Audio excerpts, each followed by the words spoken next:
Good day, all. This talk will look at how crime works according to structuralism. Now, sociologists have devoted quite some time to this issue. One of the largest subdisciplines within sociology is criminology, the study of crime. The term criminology was coined in the 1880s by the Italian Cesare Lombroso, and so he has become known as the father of criminology. However, Lombroso was not a sociologist but a biologist. He believed that criminal tendencies were inherited and that criminal characteristics could be identified by physical features, in particular the shape of a person's head.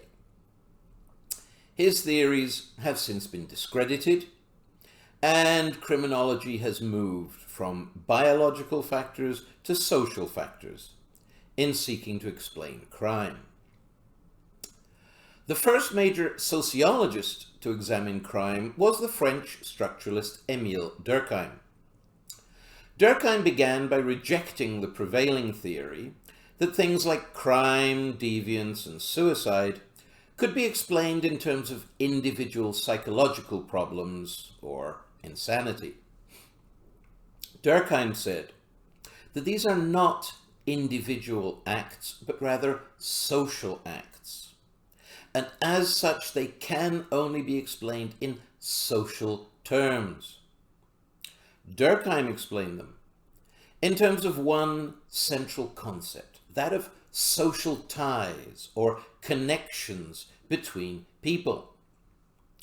Durkheim adhered to what these days is termed the Goldilocks principle, which is the belief that the middle or moderate course is usually the right one. Durkheim said that if social ties were too weak or too strong, that would lead people into crime or deviance. If people had the right amount of connection to others, then they would be happy, normal citizens who would not commit crime or deviance. This concept emphasizes that crime is not just about individuals. It's about how individuals connect to other people, or more broadly, to society. This is why crime must be understood in social terms. Durkheim's explanation for crime and deviance can be summed up in just one word, but it's a French word: anomie. Anomie may be translated as alienation or isolation or social separation. For Durkheim, society is all about social ties. So, when a person's main social ties are cut and they become socially isolated, they fall into a state of anomie. The problem with this, said Durkheim, is that in a state of anomie, people become confused. They lose their social guidelines and they're not sure how they're supposed to act. Morality becomes an abstraction that only applies to other people. As they lose their emotional connection to others, they start to think, nobody cares about me, so why should I care about anybody? And people who think that way are more likely to engage in violence, crime, and deviance. Durkheim argued that in pre-industrial societies, levels of anomie were very low, both in the hunting and gathering tribe and in the agricultural village. There was a place for everyone, and everyone knew their place.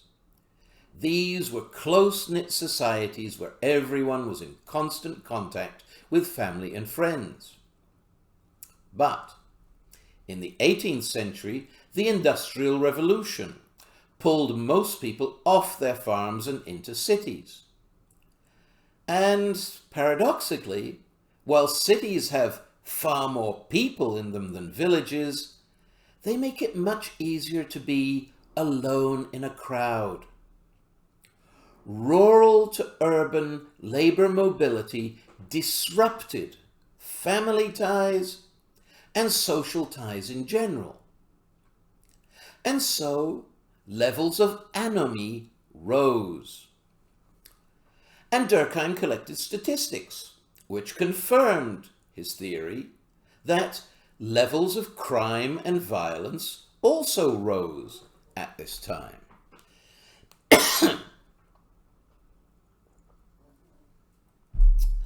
But then, in the course of the 19th century, new social ties, new norms, new values were established in the cities.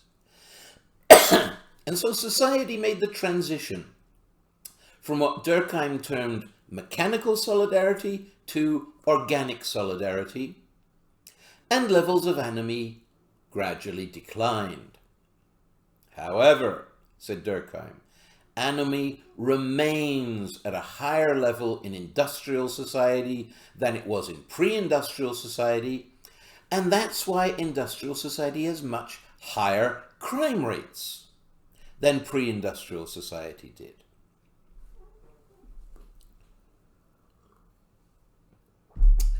Durkheim also applied the Goldilocks principle, the principle of moderation, to crime itself.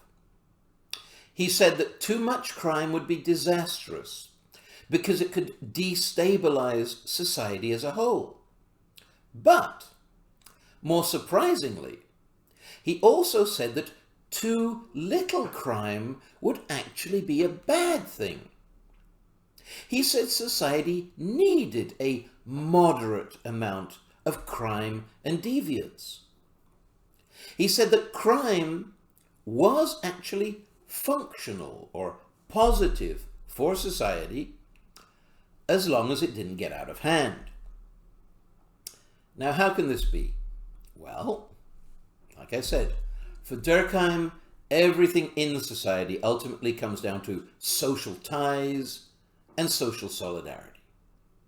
Durkheim argued that people must feel connected to each other in order for society to survive. And he said that crime actually strengthens community ties and public morality because we all take our norms and values for granted until they're challenged. People only talk about community standards or moral standards when those standards have been challenged by someone breaking the law.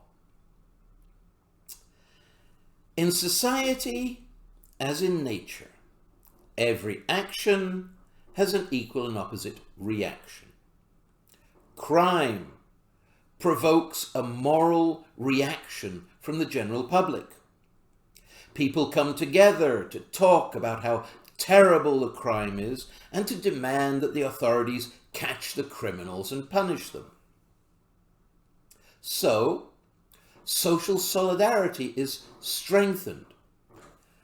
And what Durkheim termed the collective conscience or common morality is strengthened. Crime shows on TV do exactly the same thing. First, you see the criminals break the law, thereby defying social standards. Then you see the police catch them and imprison or shoot them, thereby re-establishing social standards. Now on TV, the cops always catch the crooks, sending the politically correct message that crime doesn't pay. In real life, as we shall see in subsequent talks, the police only ever catch a small minority of all criminals, and if crime didn't pay, it wouldn't exist. Nevertheless, this does not invalidate Durkheim's point, which is, whether real or fictional, crime actually strengthens the morality of society as a whole. And Durkheim is expanding here on Auguste Comte's organic analogy. if society works like a biological organism, which is what Kant said, then crime is a social pathology or a disease. Well, modern medicine deals with diseases, like, say, COVID, through vaccination. And vaccination normally works by deliberately giving the patient a very small dose of the disease being vaccinated against. This provokes the body into building up its immune system against this disease. So, it's ready to fight off a stronger dose of that disease when it comes along. Similarly, said Durkheim, a moderate amount of crime provokes a social reaction which strengthens society subjectively, and so makes it better able to survive over the long term. Or, to put this idea into the words of a currently popular saying and song, what doesn't kill you makes you stronger. That's why Durkheim said we need some crime in society. Now, Durkheim's work on crime has primarily been developed by American structural functionalism. And there it has developed into two distinct branches, termed social control theory and strain theory. We're going to look at both of these. I shall begin by looking at social control theory because I believe that this is closer to Durkheim's original analysis. Durkheim's basic explanation for crime is a breakdown of social ties, causing anomie. That's why Durkheim's model has sometimes been called breakdown theory. Crime happens when societies and social structures break down. This model was rebooted in the 1930s by two American structural functionalists named C.R. Shaw and H.D. McKay. Shaw and McKay, among other things, studied juvenile delinquency, or what are now termed young offenders, specifically in Chicago. As you'll see, many structural functionalist theorists studied the topic of juvenile delinquency because the teenage years is when most criminals first turn to crime, and the researchers wanted to understand why they did so. Shaw and McKay found that some areas of the city of Chicago had much higher rates of delinquency than others. Specifically, they found inner city slums had the highest rates of delinquency, while middle-class suburbs had the lowest rates of delinquency. And since then, many other studies have had the same findings. But the question is, why? Why should this be the case? Shaw and McKay argued that it is not just a matter of poverty. Lots of poor people do not get involved in delinquency or crime. Rather, Shaw and McKay argued that the problem was that slums have a high degree of social breakdown or disorganization. In slums, they argued, social structures have broken down at all levels, national, local, and individual. At the national level, slum residents are poorly integrated into the broader society in every way. In economic terms, they have high levels of unemployment and poor, low-paying jobs when they are employed. In political terms, they have low levels of participation in politics, and many don't even register to vote. In physical terms, they have high levels of deterioration. Their houses and roads are falling apart, social services are poor, their own health is poor, and so on. At the local level, Shaw and McKay found a breakdown of community in Chicago's slums. Now, at the time that they conducted their studies, there was a high level of labor mobility and immigration, with waves of different ethnic groups coming to Chicago. This meant that community organizations like churches, schools, and community centers couldn't get properly established before new people came in and started all over again. So, what Durkheim called social solidarity and a collective conscience were unable to build up. And at the individual level, the process of socializing children into society breaks down in slums, they argued, because socializing institutions are weak.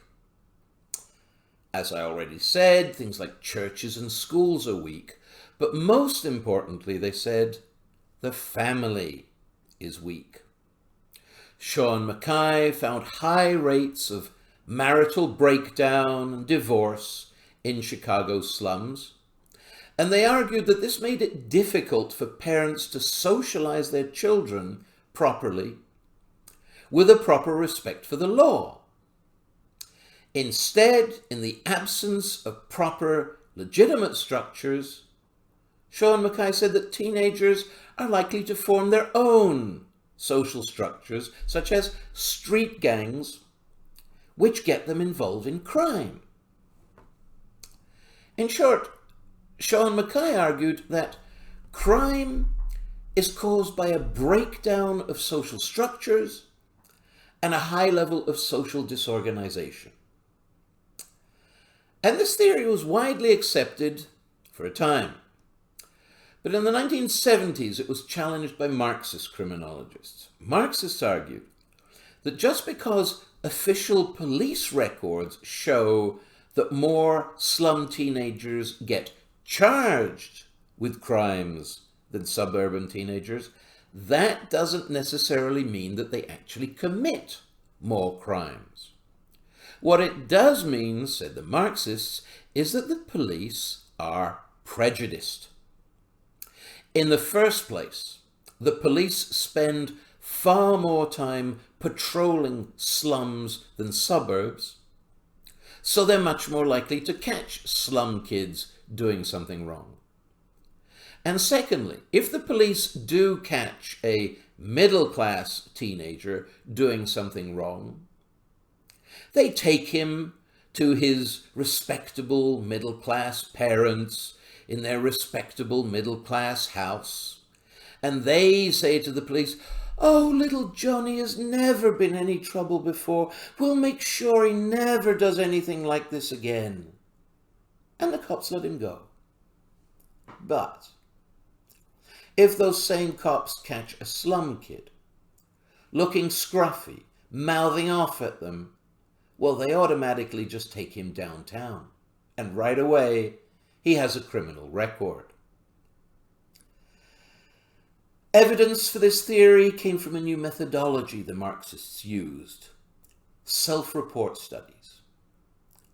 That is to say, instead of just using official police records, the way the Structuralists do, they sent out anonymous questionnaires asking people to report anonymously any delinquent activities they'd been involved in when they were teenagers. And according to the self-reports that they got back, middle-class suburban teenagers engage in just as much delinquent behavior as do slum kids. They engage in petty theft, petty vandalism, and so on. The difference is they don't get charged as often by the police. This type of finding cast doubt on theories of social disorganization. Even before this, in the 1950s, structural functionalist theories of crime saw a shift away from Shaw and McKay's focus on organization and disorganization to a focus on another one of Durkheim's concepts: social regulation or social control. Now, Durkheim's main focus was on social ties, social organization, social solidarity. Durkheim said, people don't commit crimes as long as they feel connected to other people. But Durkheim also said that individuals require regulation by society. And this is because, unlike animals, the human appetite for consumption is potentially unlimited. When an animal is fed, it usually sleeps. But when a person is fed, they just look for something else to consume. Movies, sports, alcohol, drugs, whatever. Individuals always want more. But they can't always have more. So, society teaches people to curb their appetites by laying down rules and regulations which the individual must learn to obey. Now, this greater focus on regulation or social control took Durkheim's theories in a more authoritarian direction. Structural functionalism took the position that individuals need to be regulated or controlled by society because every individual is innately selfish and will do whatever is best for themselves with complete disregard for everyone else unless society imposes its controls on them and forces individuals to obey its rules and treat other people decently. The argument is that in order for society to work, it must impose its will, its rules, on individuals in a top-down manner. Partly, this is done through formal organizations like the police and the criminal justice system. But they're a last resort. Society primarily imposes its rules upon us through socialization. Children are socialized or taught to internalize public morality, to develop a conscience, and to respect the law. So, structural functionalists said that if someone broke the law, this must mean that they had been improperly socialized. And since society's main agency of socialization is the family, social control theorists began blaming the family or problems within the family for poor socialization, which led to children growing up and becoming criminals. And a number of theorists developed this idea. Talcott Parsons said that proper socialization was essential to establish a strong social consensus, especially around key norms and values. Parsons said that society needs a consensus to hold it together. He also said that by socializing children, the family provided the key link between the individual and society. So, if the child is not properly socialized by the family, then they're not properly integrated into society, which means they're more likely to engage in crime and deviance. Now, when more women entered the paid workforce in the 1950s and 60s, Parsons voiced concerns that with both dad and mom working, there'd be nobody to socialize the kids. And so we would end up literally with a generation of criminals. Now, in practice, of course, this hasn't happened because it turns out that professionals in daycare centers can socialize children just as well as parents, if not better. But it took Western society a while to get those professionals trained and working and generally accepted. The 50s also saw a growing concern with the impact of rising divorce rates on the family. A number of surveys found that some 2/3 of juvenile delinquents came from what were called broken homes, homes of divorce. And since then, statistics have consistently shown that children of divorced couples are more likely to have a variety of behavioral problems. Not only are they more likely to get into crime, but also into drugs, alcohol, and suicide. They're more likely to do poorly in school, and after school they're more likely to have poor jobs or be unemployed. They also have more difficulty in forming stable relationships and are themselves more likely to get divorced. Now, these problems are all typical symptoms of childhood trauma. You can see the same problems in survivors of physical or sexual abuse. Divorce is a traumatic event for the whole family, parents and children. This is one reason why conservatives say divorce is bad, and that married couples should stay together for the children, if not for themselves. The problem with this argument is that it only sees part of the story. Yes, divorce is traumatic, but so are the events surrounding divorce. People do not get divorced for no reason. One reason, which society virtually ignored up to the 50s, is domestic abuse. From wife battering to child rape, abuse has unfortunately happened in millions of families across North America. This abuse is traumatic, and it can go on for years.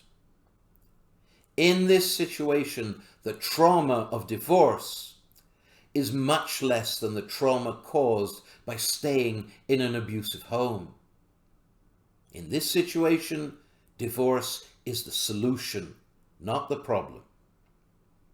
Moreover, if a couple is not getting along, then even if they're not hitting each other, they will frequently end up getting angry and yelling at each other.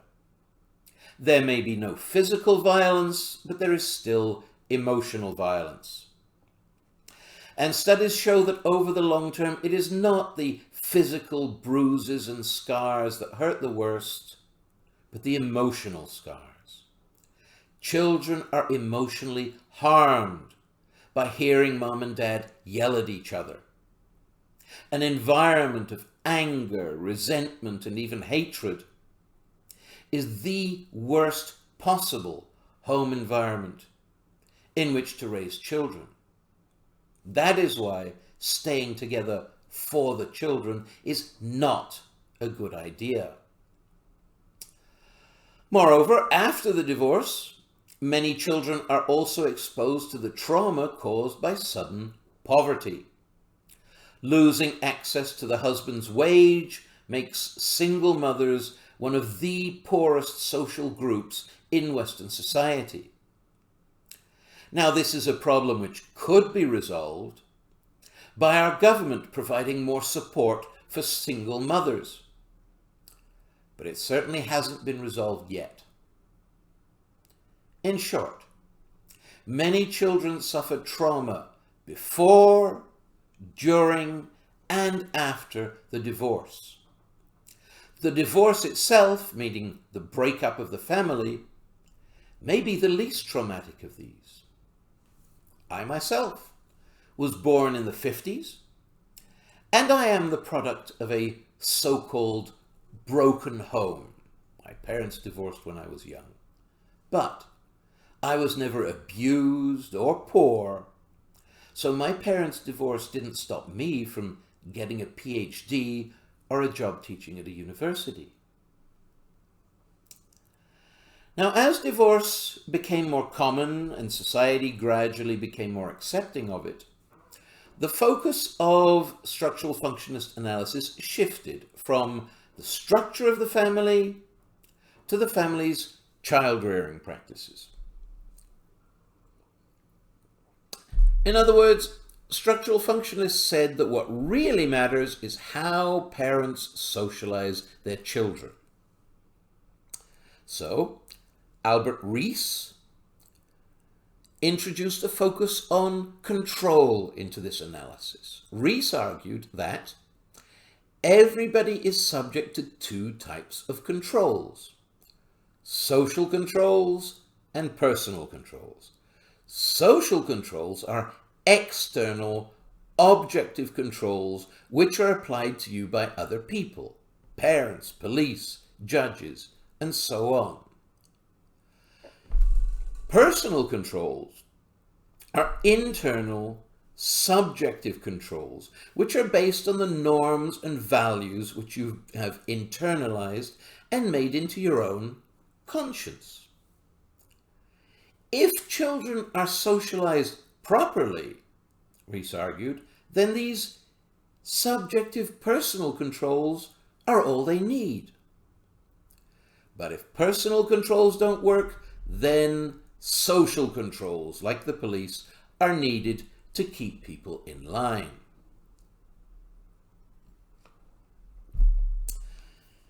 In the late 50s, Ivan Nye built on Reiss' work, focusing on how the family socialized children to develop their own personal controls. Nye focused in particular on how parents supervised and disciplined their children, and how they use reward and punishment to get their message across. His findings supported Durkheim and the Goldilocks principle. That is to say, he found that if supervision and discipline were too weak, then the child didn't internalize social norms properly, which could lead to crime and deviance.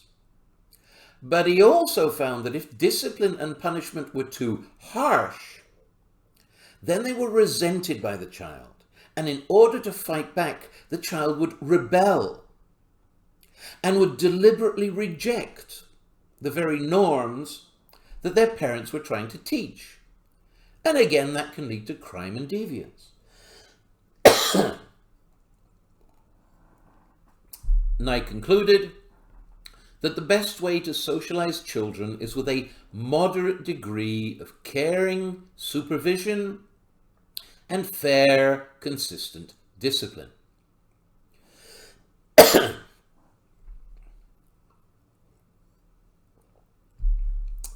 In the 1960s, Walter Reckless focused on how socialization shaped a person's self-image.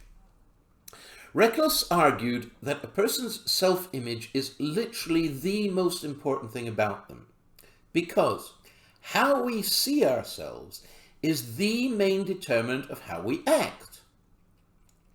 If we have a positive self-image and see ourselves as good, law-abiding citizens, then that's what we'll be. But if we have a negative self-image, if we see ourselves as tough guys, bad boys, troublemakers, well, then that's what we'll be. So, Reckless said that the way to ensure that people do not become criminals is to socialize them to have a positive self-image. He said a positive self-image can, as he put it, contain or insulate a young person from the temptations of crime. And indeed, Reckless called his theory containment theory. Although in practice, I would argue that his concept of containment is basically the same as that of social control. But Reckless argued that a positive self-image contains 4 specific personality traits: a commitment to long-term legitimate goals, realistic objectives and aspirations, a tolerance of frustration and strong self-control, and a respect for law and order and a belief in the legitimacy of the law.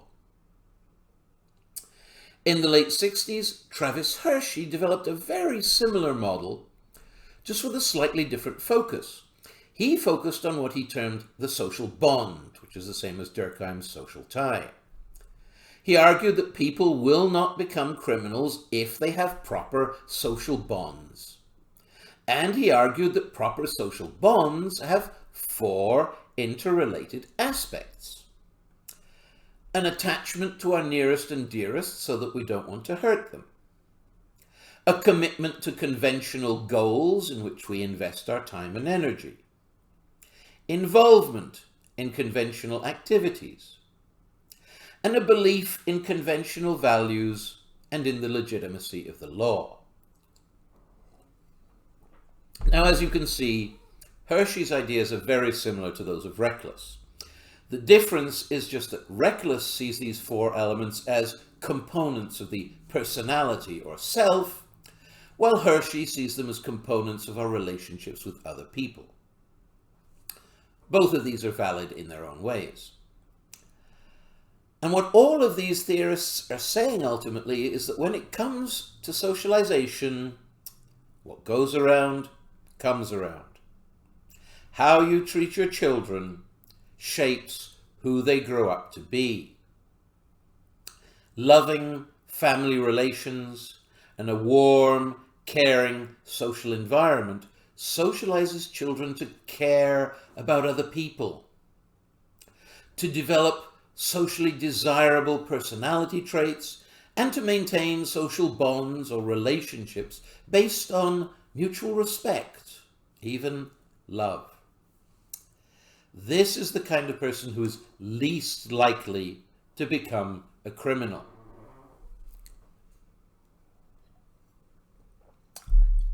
Now, these are findings which I think it would be hard to dispute. However, issues like personality traits and self-image are really more psychology than sociology. Social control theory focuses on control or socialization within the family. And that's fine as far as it goes, but it gives the theory a very micro focus. It links the individual to the family, but it doesn't really link either one to the larger society. Sociology needs to be both micro and macro. We need to look at both levels of analysis.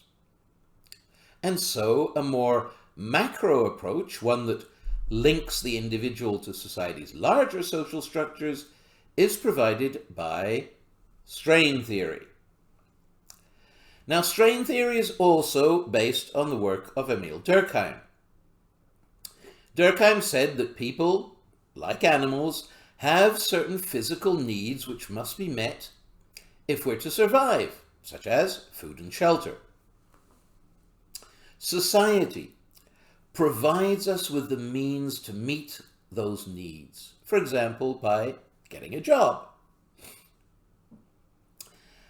And society must also socialize children to understand and accept that they must trade individual freedom for social rewards. Every child must learn this. Society will make sure that our needs are met, but only if we play by society's rules, which involves reining in our individual desires, appetites, and impulses. The individual must learn to set reasonable goals, and society must provide reasonable means for them to attain those goals. If either of those conditions is not met, or in other words, if either side doesn't live up to the bargain, the result is, as usual for Durkheim, anomie.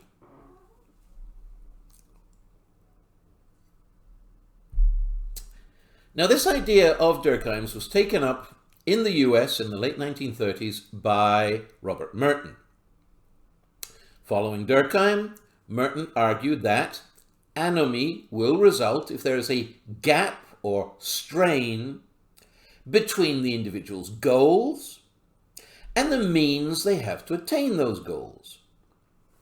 This is a strain between the subjective and objective aspects of society, between the subjective goals that we've been socialized with and the objective means we've been provided to attain those goals. And as Durkheim said, this strain can arise either because the individual has set unrealistic goals, or because society has not provided adequate means to attain reasonable goals. Social control theory focuses on the individual and how poor socialization may have led them to set unrealistic goals. But strain theory focuses on society and how it doesn't provide everyone with adequate means to attain their goals. Merton argued that in Western society, we're all socialized with pretty much the same goals. We all learn to want success, status, money, possessions, and so on. And we're all provided with accepted institutional channels through which to attain those goals. The education system, the job market, businesses, governments, and so on. And if you can attain your goals through these legitimate channels, well, then you'll be a happy camper and a law-abiding citizen. You will conform to society's norms. But, said Merton, not everyone can attain their goals through legitimate channels. Not everyone can get a good education or a good job. Some people find their progress in life blocked by things like discrimination on the basis of race, gender, class, sexual preference, and so on. These people whose progress is blocked will feel a strain between their goals and their means. In other words, they will fall into a state of anomie. Merton argued that there were 4 possible responses to this strain or anomie, constituting 4 different types of deviance. They are ritualism. This is where you've given up on your goals but still cling obsessively to society's rules because they're all you have. So you carry on doing your job mindlessly, even though you no longer expect it to get you what you want. Secondly, retreatism. This is where you've given up on both society's goals and its means. You have lost all hope and dropped out of society altogether to become a street person or a wino. Thirdly, there is innovation. This is where you keep your goals, but you find new, illegitimate means to attain those goals. Innovation is the response that leads to crime. You come up with new criminal means of attaining your goals. And the final possible response is rebellion, said Merton. This is where a whole group of dissatisfied people get together and work to change society's legitimate channels so that they can benefit from them and succeed in legitimate terms.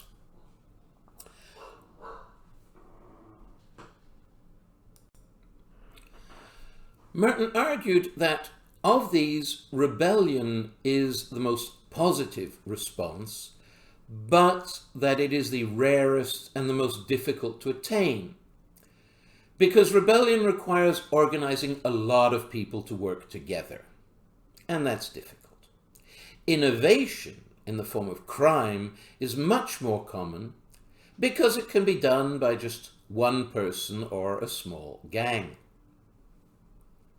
Merton is essentially saying that crime and deviance are responses to failure, the failure to attain your goals through legitimate means. Now, failure in life may put the individual into poverty. However, like Sean McKay, Merton argued that the problem was not poverty in itself.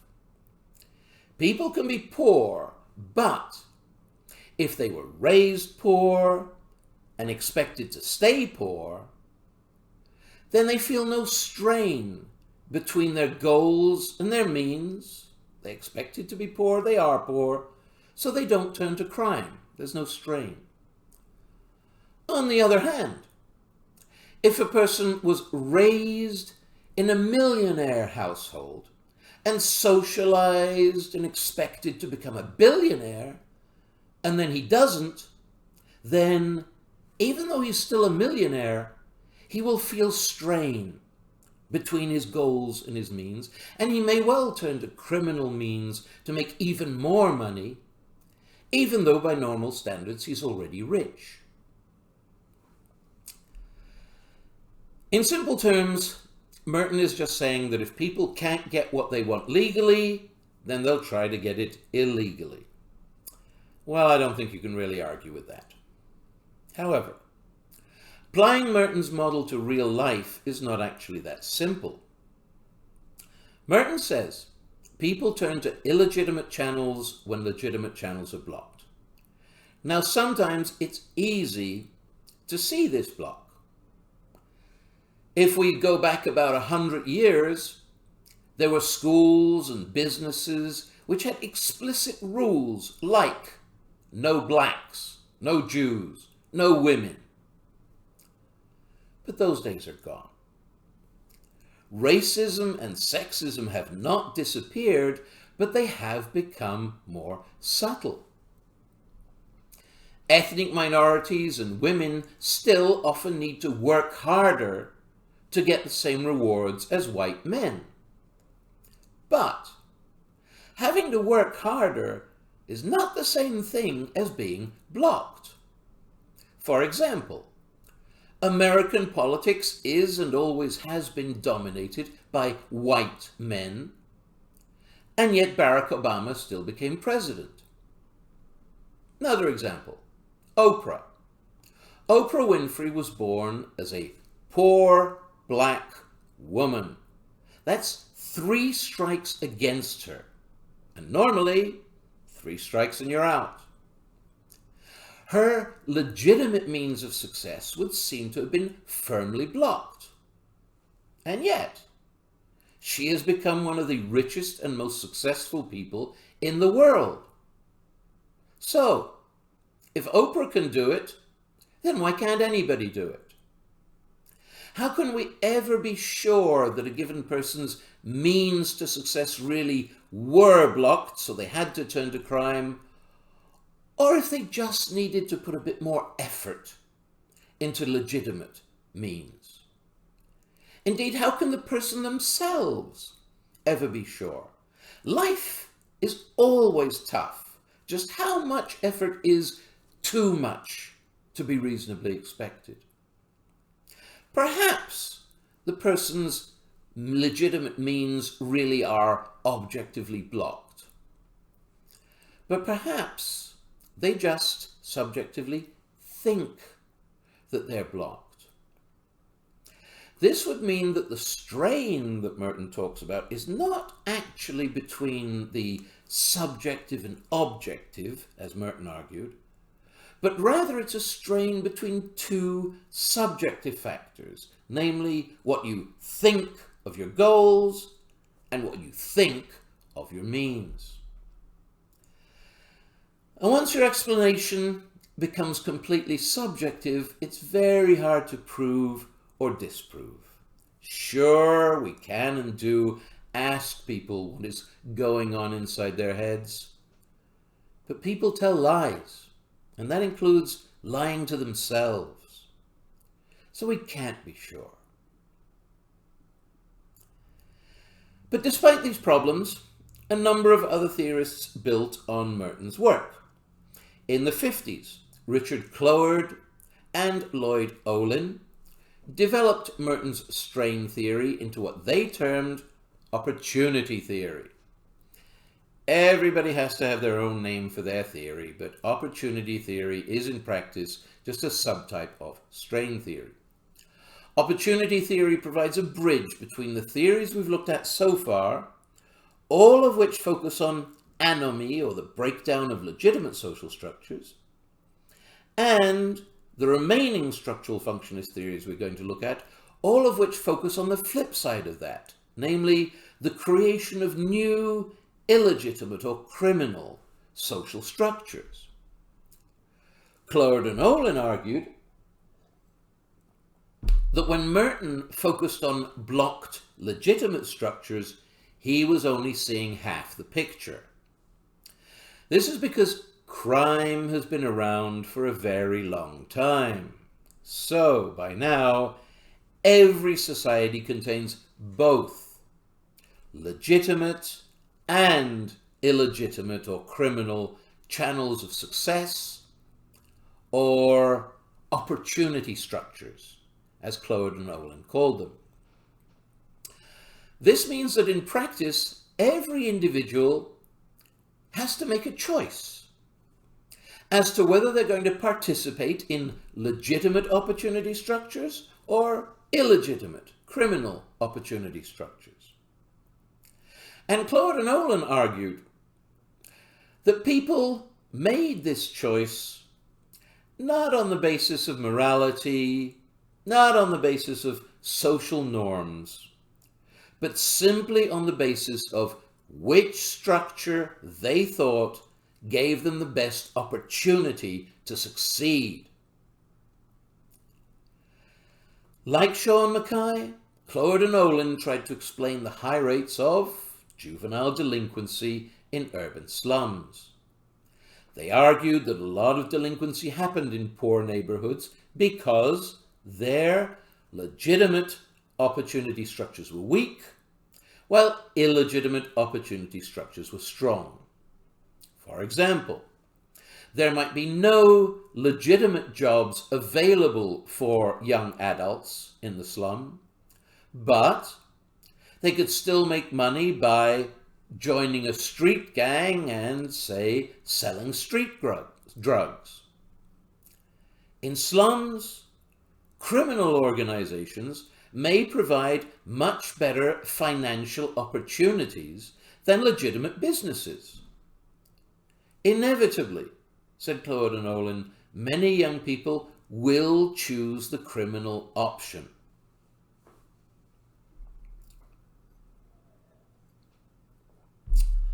Also in the 50s, Saul Kobrin introduced into strain theory an idea taken from the father of psychiatry, Sigmund Freud. Kobrin wanted to understand the subjective process of turning to crime. He asked, what goes on inside a person's head as they make the decision to deliberately break the law? And Kobrin said that very often it happened through a process which Freud called reaction formation.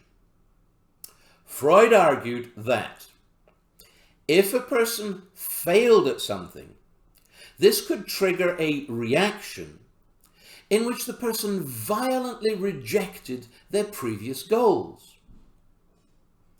This, said Freud, is a psychological defense mechanism. Failure hurts. So the person eases their mental pain by telling themselves that it's just as well they failed because they now realize that it wasn't worth succeeding. This theory is popularly known through Aesop's fable about the fox and the grapes. The fox tries but cannot reach the grapes, so he goes away muttering, I bet those grapes were sour. And so the expression sour grapes refers to someone who puts down something because he can't have it. He pretends to everyone, including himself, that it's worthless and he never really wanted it in the first place. But the problem with this is that it's a lie. And Kobrin argued that the very violence with which such people reject their previous goals shows just how much they really wanted them originally. And Kobrin applied this idea, as usual, to juvenile delinquency and street gangs. Kobrin argued that when teenagers start failing in school, in other words, when they start failing in legitimate structures, they may turn to illegitimate structures like street gangs. Kobrin argued that the concept of reaction formation could explain the violence and seeming irrationality of many of the things done by street gangs.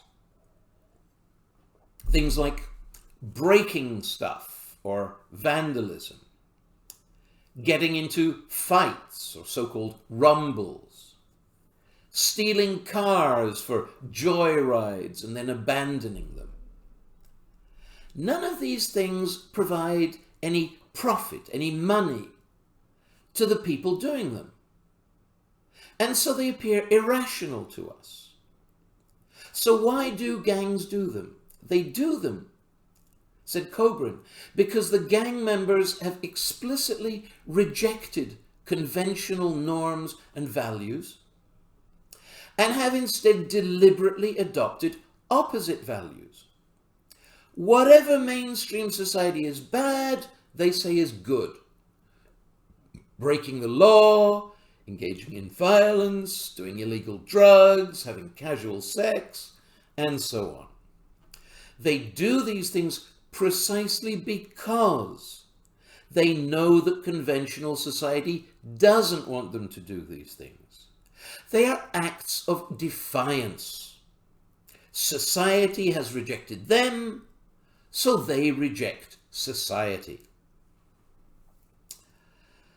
Kobrin's work on reaction formation was taken to a larger scale by Albert Cohen, who applied it not just to individuals, but to social groups and social classes. Cohen's work, and that of similar researchers, is sometimes termed subculture theory. This theory is still part of strain theory. It's just a branch of strain theory which focuses on strain between subcultures in society. This theory states that, in addition to its mainstream culture, every modern society also contains a wide variety of subcultures based around things like ethnic groups, religions, sports teams, sexual preference, and so on. Now, most of these subcultures respect each other and get along harmoniously. But since they do have different norms and different values, there is always the potential for different subcultures to clash. And Cohen focused on the subcultures created by social classes. He argued that each class has its own class culture with its own norms and values. Middle class culture emphasizes values like respect for authority and property, self-discipline, which includes controlling violent impulses, maintaining a neat appearance, being ambitious, but being able to defer gratification, which means working together, working today, and waiting to get your reward tomorrow. Working class culture, on the other hand, Cohen argued, emphasizes different values. Values like spontaneity, emotionality, living for the moment, standing up for yourself even if that requires violence, and so on. Now, if the middle class and the working class lived in separate worlds, then these differences wouldn't matter. But they don't.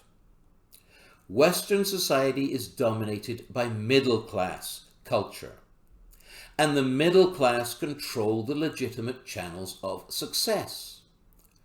The middle class run the schools, the corporations, the governments, the churches, and just about everything else. The middle class do the hiring. They decide who gets the good jobs and who doesn't. They establish the criteria for success in society, and they are middle class criteria. Working class culture gives working class people a cultural handicap, because as far as the middle class are concerned, working class people don't look right, or talk right, or think right, or act right. And so the middle class discriminate against the working class. For example, if there are two candidates for a job, one from a working class background and one from a middle class background, then the middle class people doing the hiring are always going to pick the middle class candidate just because he looks and sounds like one of them, and the working class candidate does not. Naturally, said Cohen, some working class people are going to resent this rejection and failure, and they're going to enter into reaction formation and reject the middle class norms and values by which they were judged and found wanting, and instead they get into crime and deviance. Cohen argued that this clash of class cultures begins in school. Schools are run by teachers. Teachers are by definition middle class. So, when working class kids go to school, they experience a strain. Remember, this is all still strain theory. A strain between their home working class culture and their school middle class culture. Middle class teachers demand middle class standards of behavior. From their students, they expect things like punctuality, politeness, neatness, quietness, diligence, and so on. These standards make up what Cohen calls the middle class measuring rod. All children are measured by the same standards, but middle class children have been socialized with these values so they can easily fit in to school culture, while working class kids have not been socialized with these values, so they have a harder time fitting in. And as far as the teachers are concerned, many of them just don't measure up. Working class children get poorer grades than middle class children, and so they swiftly drop to the bottom of the class. They experience what Cohen calls status deprivation, meaning they are assigned a low status in school. They are the poor students. Cohen's argument that the education system has a middle class bias and discriminates against working class children has been supported by many studies over the years. One of the central issues in the sociology of education is that of what's termed working class underachievement. It is well established that working class children underachieve or do more poorly in school compared to middle class children. Now, there are a number of reasons for this. For example, middle class parents may have the money to hire private tutors to help their children in school, while working class children may have to work a part-time job and so will have less time to study. However, the middle-class teacher bias, which Cohen identifies, has been widely accepted as one of the reasons, certainly not the only reason, but one of the reasons for working class underachievement in school. In Canada, Indigenous students faced a similar bias from white teachers. Grades rose significantly when Indigenous teachers took over teaching on reserves. And so this shows that a strain between ethnic cultures may exist, as well as a strain between class cultures. What matters for our purposes is that failure in school is strongly correlated with becoming a juvenile delinquent or a young offender. And Cohen said that he could explain this.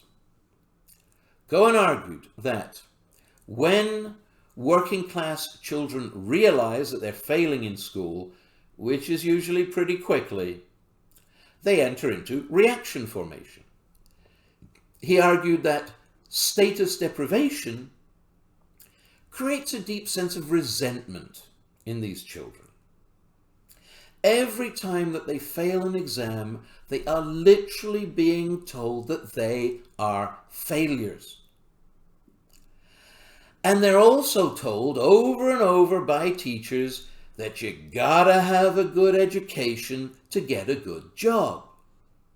So, these kids know that if they're failures at school, they will probably also be failures at work. They're still little kids, but they are already in effect being defined as lifelong failures by the middle class establishment. Naturally, said Cohen, some of them are going to rebel against this and go into reaction formation. Since their status is low by conventional standards, they reject those standards and instead create new standards at which they can be successful and attain high status. However, individuals cannot establish new social standards or change their status. Standards, by definition, standardize the thinking of a group of people. Status, by definition, refers to what other people think of you. So, establishing new standards, new statuses, cannot be done by an individual. It has to be done by a social group, such as a street gang. A gang can establish a distinct set of internal norms and values. In other words, within the gang, there is a distinct subculture. And because their subculture, the gang subculture, adopts values which are deliberately opposed to those of mainstream culture, it's termed a counterculture. And once a teenager joins a street gang and adopts the values of its counterculture, the process of entering into a life of crime and deviance becomes self-reinforcing. The teenager no longer wants to be judged positively by parents or teachers. All he cares about is being judged positively by the other gang members. So, in order to gain status in the gang, he increasingly rejects conventional norms and values. He starts cutting classes, being disrespectful to teachers, disrespectful to parents. And then he starts breaking the law through vandalism, petty theft, doing drugs, selling drugs, and so on. Over time, his actions escalate because he's being cheered on by the other gang members. Together, they create a romantic image of themselves as rebels against society, like a modern-day Robin Hood and his merry men, or like James Dean in Rebel Without a Cause, tough guys in black leather jackets.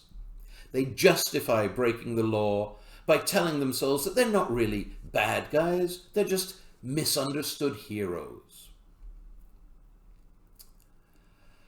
Cohen argued that there is primarily just one thing that distinguishes gang kids from middle-class kids, one thing that explains their differing behaviors, and it is this. Middle-class kids believe that they have a future in conventional terms. Gang kids do not. Middle-class kids are willing to work hard, follow the rules, and defer gratification because they're pretty sure that when they grow up, they'll get good jobs with good incomes and have a good life. Gang kids are pretty sure that they won't. So, middle-class kids plan for the future, but gang kids live for the moment. Gang kids do things for immediate gratification because for them there isn't going to be any deferred gratification coming later. So grab whatever enjoyment you can get out of life right now. Carpe diem, seize the day. This is why gang members do things just for kicks, like smashing something or hitting someone, just for the rush that it brings, or the instant high of doing drugs, or the satisfaction of receiving immediate approval from the other gang members for breaking the law in any way. A number of other theorists expanded on Cohen's subculture theory. Looking at them very briefly, Walter Miller noted that the majority of criminals in our prisons are working class men. And he said that the reason for this is that working class men often get into trouble with the law because they've created a very macho subculture. This subculture supposedly positively values supposed male working class attributes. Things like toughness, independence, street smarts, the ability to hustle, a search for excitement, which can include getting into trouble through drinking, fighting, sexual adventures, and so on. And finally, a belief that success comes not so much from hard work as just from luck. Now, these are, of course, very similar to the values that Cohen identified in street gangs, and very different from middle-class values like patience, diligence, neatness, and so on. But the criminal justice system, like everything else, is run by the middle class. And the law supports middle-class values. So, when working-class men act out their tough guy values, they inevitably break the law and get arrested. Other subculture theorists have also said that the problem lies in the working class's subculture. Oscar Lewis said the working class were held back by what he called their culture of poverty. Elliot Lebo called it a culture of failure. And Marvin Wolfgang and Franco Ferracuti said the working class had a subculture of violence. They also said that this subculture was particularly strong among some ethnic groups, such as Italians, who had created the violent and powerful criminal organization known as the Mafia. The work of subculture theorists tells us that crime, like any other social problem, cannot be understood in individual terms. It must be understood in social terms. Countercultures with norms and values that are deviant or criminal by mainstream standards cannot be established by individuals. They can only be established by groups of people. And so crime and deviance are not individual phenomena, they are social phenomena. Now, structural functionalist theories of crime clearly make some valid points. However, they have been criticized. And these criticisms, I would argue, boil down to three main criticisms. They've been criticized for being too micro, too subjective, and too working class. First of all, most of the theories we've looked at focus on the micro level of society, the individual or small groups like the family or street gangs. That's fine as far as it goes, but it needs to be located in the macro context of society as a whole. Secondly, the focus of structural functionalists is mostly on subjective factors. They look at things like socialization, self-image, personality traits, reaction formation, and subcultures. All of these things are subjective. They exist only in people's minds. That makes it very difficult, however, to tell how much influence they actually have on a person's actions. For example, the reaction formation theory makes sense, but is reaction formation really what motivates teenagers to join street gangs? You can ask them, but not only do people tell lies, very often people don't understand their own true motivations. So you can't just take at face value what people tell you about their motivations. Subjective explanations are very difficult to prove or to disprove, and that's why they need to be supplemented by more of a focus on objective factors than structural functionalism provides. And third and finally, structural functionalism overwhelmingly focuses on working class crime. Theories that explain crime in terms of failure in legitimate channels or in terms of the working class subculture clearly target the working class. Critics argue that the reason structural functionalism focuses on working class crime or street crime is that they use official crime statistics compiled by the criminal justice system, and those statistics seem to show that most crime is street crime. But critics, especially Marxists, argue that those statistics are biased.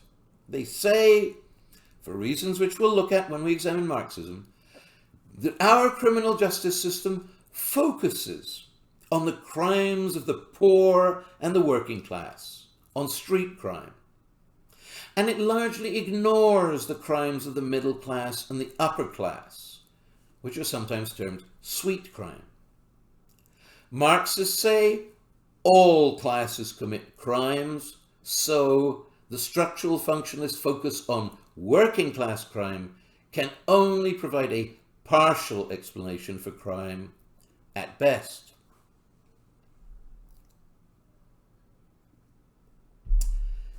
In conclusion, I would sum up these criticisms by saying that they all argue not that structural functionalism is wrong, but that it only provides part of the answer.